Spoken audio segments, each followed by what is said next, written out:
पुरनिया लोग कह के गइल बा जब सोझ अंगुरी से घी ना निकलेला ना ओके टेढ़ा करके निकाले का पड़ेला बुझाइल।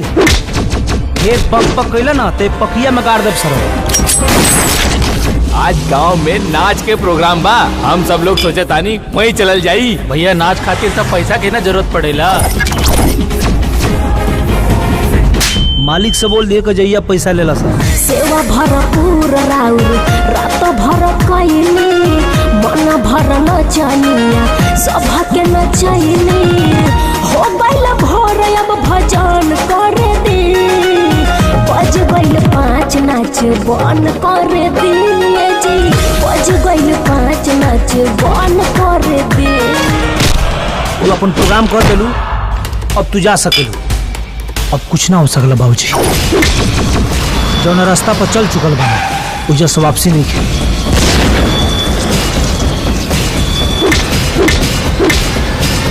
अरे रउआ बारे में जाके कोर्ट में गवाही देल चाहता रे साहब। भैया ऐसा ना करा।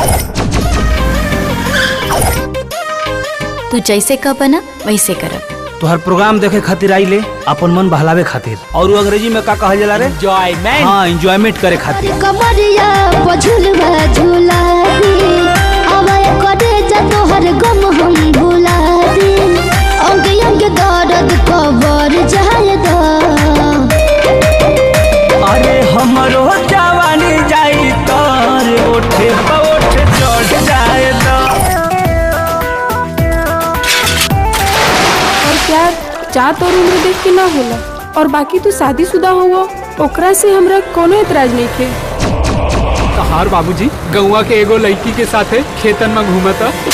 का बकवास करता है हमार बाबूजी ऐसा कहिए ना सकता है। ए माई बाबूजी एगो मिठी नाम के लड़की से रोज रोज जाकर मिले ले।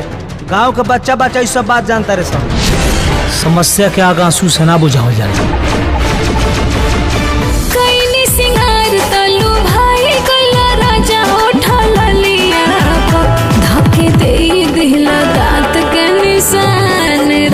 हमरा गलिया तू हमरा साथे चलो पहले। कहाँ? आज हमके तरह मेहरारू से मिले के बाद। मेहरारू से?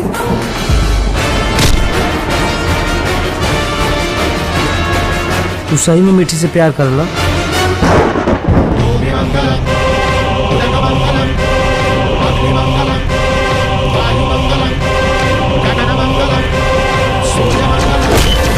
हमार जिंदगी नदी के धारा के विपरीत बा। कब उठा के किनारा पर फेंक दी कौनो भरोसा नहीं। हम तो जानतानी हमरे पमरेलू हो हमरे खातिर सजे सवरेलू हो हमर याद तो हक पल पल सतावता। प्यार करेलू तू हद से ज्यादा तोहर अखिए बतावता। पहले तो मीठी तोहरा माई के अधिकार पे टाका डालस तू देखत रह गई जा। तो क्या अपन माई क्या सुना लौकेला? तोरा सर में खून नहीं पानी है पानी। बस थोड़ा वजह से हमार घर परिवार के सुख में आग लग गई। जब तक तुम्हारा मुन्ना के मौत का बदला अजय से न ले ले तब तक हम अन्न का एक दाना भी ग्रहण न करें।